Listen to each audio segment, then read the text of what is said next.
दे सकते थे, लेकिन इन्होंने जीरो कंप्लेंट लेने से इनकार किया और ये बहुत बड़ी गलत बात है और कानून की और लोगों के साथ खिलवाड़ है।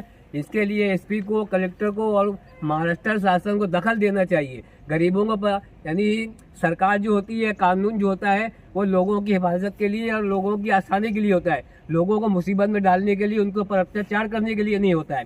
तो इस बात को हुकूमत को, यानी कि सरकार को खास तौर से ध्यान देना चाहिए और पुलिस स्टेशन को जो मुतल्लका ऑफिसर्स हैं, डॉक्टर्स हैं, उनको ही बोलना चाहिए कि जिनके भी हादसे हों और उनके घर के लोग मर गए हों तो उनके साथ जितनी भी नरमी और रियायत की जाए उतनी की जानी चाहिए और उनका आगे बढ़ के काम किया जाना चाहिए, उनको परेशान नहीं किया जाना चाहिए।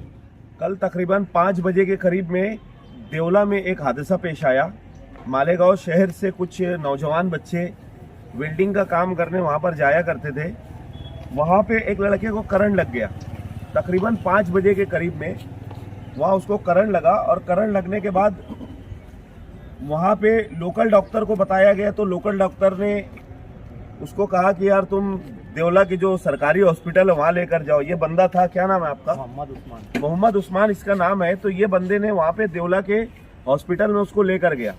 देवला में जिस वक्त तो उसको डेट घोषित कर दी गई तो इन लोगों ने कहा कि यार ये हम लोग मालेगांव लेकर जाएंगे, हमको प्राइवेट हॉस्पिटल में उसको बताना है। और जब इन लोगों ने मालेगांव लेके आया तो मालेगांव सरकारी हॉस्पिटल में जब से डेड बॉडी इनकी बच्चे की पड़ी हुई है। लड़के का, मरने वाले का नाम है अंसारी अताउर रहमान परवेज। उम्र इसकी तकरीबन 22 साल है और ये हमारे बाबा है, इनका नवासा है। वो पूरा मालेगांव शहर इनको जानता है। ये सोशल वर्कर भी है, अखबार भी ये निकालते हैं और बहुत सारे काम इनके लोगों के सामने हैं मालेगांव शहर में। सिर्फ हमारा बोलने का मकसद ये है कि रात में यहाँ पर 1:30 बजे तक हम लोगों ने कोशिश की है। पूरी रात था मैं 1:30 बजे तक मैं था यहाँ पर डेड बॉडी निकालने के लिए, क्योंकि देवला से पुलिस आनी थी। ये नोन देवला में हो चुकी थी। अब हम लोगों ने यहाँ पे सिटी पुलिस स्टेशन के पीआई साहब को कॉल किया और उनको कहा कि साहब एक कांस्टेबल अगर आप दे देंगे तो 0 नंबर से उसको दाखिल करके आप हमको रात में डॉक्टरों से बात हो चुकी थी। रात में डॉक्टर हमको डेड बॉडी देने वाले थे, लेकिन पीआई साहब ने हमारे को इग्नोर किया। एकदम साफ बात की, उन्होंने हमारी नहीं सुनी और इग्नोर कर दिया कि यार रात में पीएम नहीं कर सकते, जबकि ऐसा कोई कायदा बचा नहीं है। रात में तुम कभी भी पीएम करवा सकते और अगर कोई पुलिस स्टेशन की हद्दी है तो आप 0 नंबर से आप उसको दाखिल करके उस पुलिस स्टेशन में आप अपनी इधर की जो एफआईआर है वो उधर भेज सकते। तो ये भी कानून है। तो हमको रात में उन्होंने इग्नोर किया। ये बाबा रात भर यहाँ ठंडी में बैठे रहे और उसकी माँ रिक्शा में अभी बैठी है। तकरीबन वो औरत, ये रिक्शा के अंदर उसकी मम्मी बैठी है और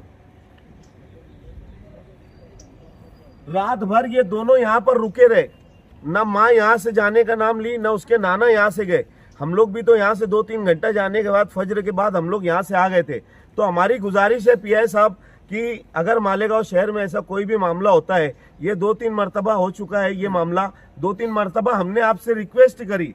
हम सोशल वर्कर है, हम यहाँ लोगों के काम करने आते, हम कोई 2 नंबरी काम नहीं करते, हम यहाँ लोगों के काम करने आते। तो आपसे हमारी गुजारिश है सिटी पुलिस स्टेशन के पीआई साहब से कि अगर ऐसे कोई भी मामला हो तो बराए मेहरबानी हमारी मदद कर दिया करें। और मैं मालेगांव शहर के मजदूरों से गुजारिश करता हूं कि अगर आप लोग कोई ऐसा इलेक्ट्रिक का या कोई अगर काम कर रहे हैं तो सेफ्टी किट पहन कर काम करें ताकि ऐसे सब हादसा से आप लोग बचे। शुक्रिया। कुछ बोलना है बाबा आपको?